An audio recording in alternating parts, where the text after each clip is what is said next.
und herzlich willkommen zurück bei einer neuen Folge Urlaub auf Sendung.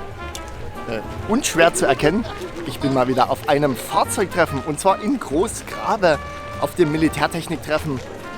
Und wie jedes Mal nehme ich euch wieder mit, zeige euch ein bisschen was, zeige euch ein bisschen unser Display, was wir hier aufgebaut haben und so weiter. Ihr kennt die Prozedur. Los geht's!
muss mit.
Tja, der Morgen danach, da ist es auch schon wieder vorbei. Ich hoffe, ihr habt einen kleinen Einblick gekriegt von der Veranstaltung und vor allen Dingen auch unserer kleinen Schaudarstellung, die wir hier aufgebaut haben. Ich habe leider nicht ganz so viel gefilmt, wie ich eigentlich wollte, aber naja. Nichtsdestotrotz bedanke ich mich an der Stelle natürlich fürs Zuschauen, für eure Aufmerksamkeit und bis zum nächsten Mal.